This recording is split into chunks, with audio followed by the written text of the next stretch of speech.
यह कहानी एक छोटे से गांव में रहने वाले एक लड़के की है जो कि अपने नज़दीक के गांव में रहने वाली एक लड़की से मोहब्बत करता था। वह दोनों एक दूसरे को बहुत पसंद करते थे, पर उन्हें पता था कि उनके इस रिश्ते को उनके घर वाले कभी भी नहीं स्वीकार करेंगे। लड़के का नाम अभिषेक था और लड़की का नाम माधुरी। अभिषेक एक छोटे से किसान का बेटा था और माधुरी एक बड़े जमींदार की बेटी थी। दोनों ही हैसियत में काफ़ी समानताएं थी, पर वो कहते हैं ना कि प्यार कभी हैसियत देख के नहीं किया जाता। अभिषेक हर रोज़ शाम 6 बजे माधुरी से मिलने चोरी छुपके उसके गांव जाया करता था। वहां वह तालाब के किनारे बैठकर अपनी शादी के सपने को सच करने की बातें करते थे।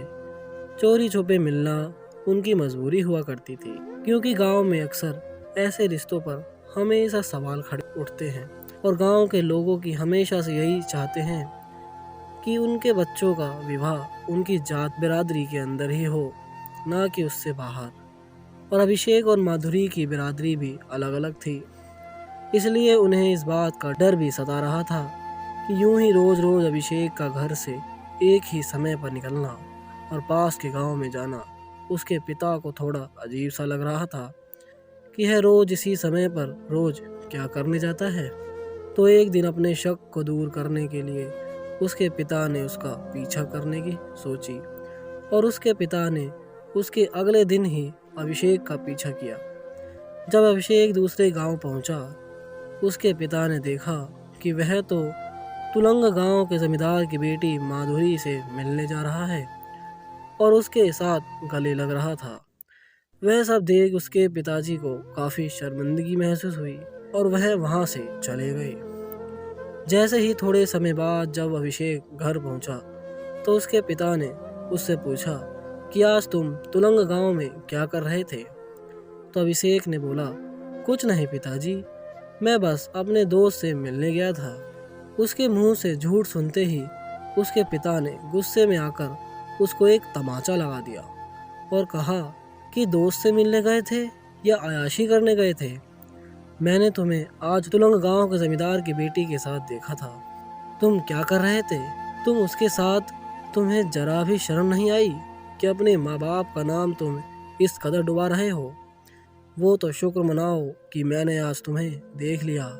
अगर गांव का कोई और व्यक्ति देख लेता तो बदनामी होती अलग, उस लड़की के भाई तुम्हारे हाथ पैर तोड़ते वो अलग। अभिषेक अपनी की गई गलती पर शर्मिंदा होता है और अपने पिता से कहता है कि मुझे माफ़ कर दीजिए, मेरे से बहुत बड़ी गलती हो गई। मुझे आपको यह बात पहले ही बता देनी चाहिए थी कि मैं माधुरी से बहुत प्यार करता हूँ और मैं उसके बिना एक पल भी नहीं जी सकता। यह सुनते ही उसके पिता उससे कहते हैं कि बेटा देखो, ये बात तुम्हें भी पता है कि वो हमसे हैसियत में कितने बड़े हैं और वो तुम्हारे इस रिश्तों को कभी नहीं स्वीकार करेंगे। बेहतर यही होगा कि तुम उसे भूल जाओ। अपने पिता की बात सुनकर अभिषेक काफ़ी मायूस हो जाता है और पूरी तरह से टूट जाता है। काफ़ी दिन बीत जाते हैं। अभिषेक और माधुरी एक दूसरे से नहीं मिले होते हैं। माधुरी काफ़ी परेशान होती है कि कुछ दिनों से अभिषेक उससे मिलने क्यों नहीं आ रहा।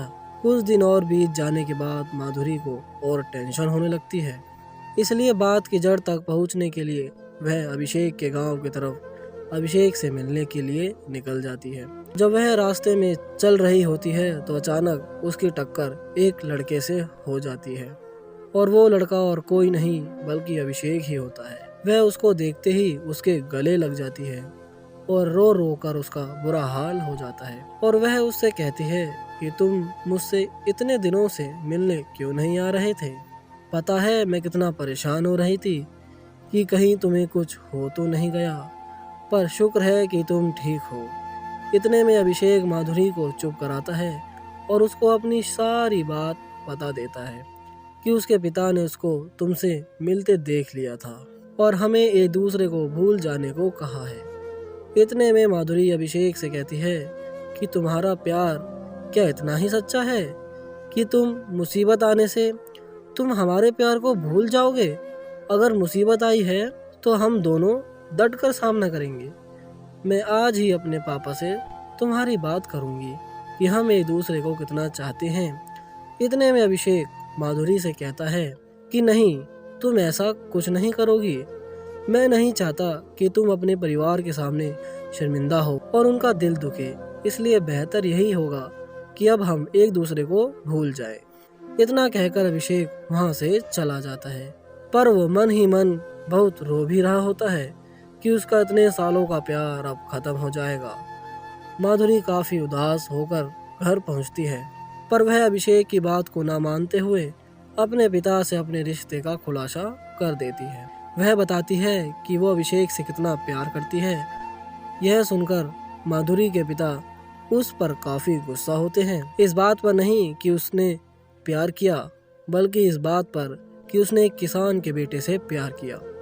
उसके पिता कहते हैं कि चाहे तुम जीते जी मर जाओ, मैं तुम्हारी शादी उससे कभी नहीं कराऊंगा। तुम्हें हमारी हैसियत देखकर प्यार करना चाहिए था, हमारी भी इज्जत है। अगर तुम्हारी शादी उस लड़के से होगी तो हमारी पूरे गांव में बेइज्जती हो जाएगी और यह मैं जीते जी कभी नहीं होने दूंगा। माधुरी के लाख मनाने के बावजूद भी उसके पिता उसकी बात नहीं मानते और उसको एक कमरे में बंद कर देते हैं। कुछ दिन बीत जाने के बाद माधुरी के पिता उसकी शादी अपने एक दोस्त के बेटे के साथ पक्की कर देते हैं। माधुरी इस रिश्ते के लिए बिल्कुल भी तैयार नहीं थी, पर अपनी नाक कटने के डर से उसके पिता को यह फैसला मजबूरन लेना पड़ा। माधुरी की शादी की खबर सुनकर अभिषेक को एक झटका लगा। माधुरी की शादी को होने में सिर्फ 2 दिन रह गए थे। माधुरी पूरी तरह से टूट चुकी थी, पर माधुरी को ये जरूर पता था कि अभिषेक के दिल में अभी भी उसके लिए प्यार जिंदा है। उससे अगले दिन ही माधुरी ने ठाना कि अगर मैं जीऊंगी तो अभिषेक के साथ ही और मरूंगी तो अभिषेक के साथ ही। और इसी इरादे के साथ वह अपने कमरे की खिड़की से भाग गई और सीधा अभिषेक के पास जा पहुंची। जब वह अभिषेक के पास पहुंची तो अभिषेक उसे देखकर बहुत खुश हुआ और वह एक दूसरे को देखते ही देखते गले लग गए। फिर माधुरी ने उसे बताया कि वो सब कुछ छोड़कर उसके पास आ गई है। चाहे कैसे भी हालात हों, वो उसी के साथ जीना और मरना चाहती है। उसकी ये बातें सुनकर अभिषेक भी काफी इमोशनल हो गया और उसने भी उसको जीने से लेकर मरने तक का साथ निभाने का वचन दिया। इतने में माधुरी के घर वाले देखते हैं कि माधुरी घर पर नहीं है, वह घर से भाग गई है। इतने में उसके पिता का शक सीधे अभिषेक पर जाता है और वो उसी के घर भागी होगी। इसलिए अपना वक्त जाया ना करते हुए उसके पिता अपने आदमियों के साथ सीधा अभिषेक के घर की तरफ निकलते हैं। जितने में अभिषेक और माधुरी वहां से कहीं दूर जाने की सोच रहे थे, इतने में माधुरी के पिता वहां पहुंच जाते हैं और उसको वह ले ही जा रहे थे कि इतने में अभिषेक माधुरी के पिता से प्रार्थना करता है कि हमें अलग मत करिए, हम एक दूसरे के बिना नहीं रह सकते।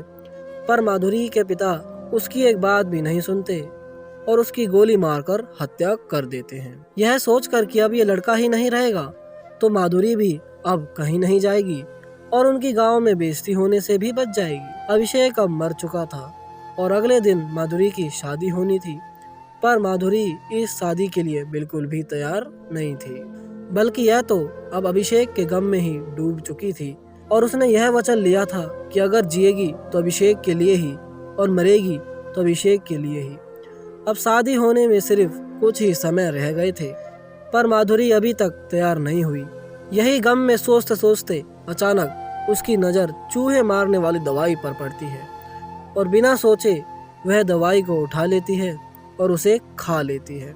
यह सोचकर कि अब जीते जी तो वह उसकी ना हो सकी, पर अब मरकर तो उसकी हो सकती है। और उसके कुछ पल बाद ही माधुरी की मौत हो जाती है। तो दोस्तों, आज की इस कहानी से हमें यह शिक्षा मिलती है कि एक सच्चा प्यार सिर्फ एक ही इंसान से होता है, चाहे उसकी हैसियत कैसी भी हो। तो दोस्तों, आज की कहानी आपको कैसी लगी? अगर अच्छी लगी हो तो वीडियो को लाइक करना, कमेंट करना, शेयर करना और हमारी आने वाली वीडियो देखने के लिए रोचक स्टोरी स्टूडियो को सब्सक्राइब करना।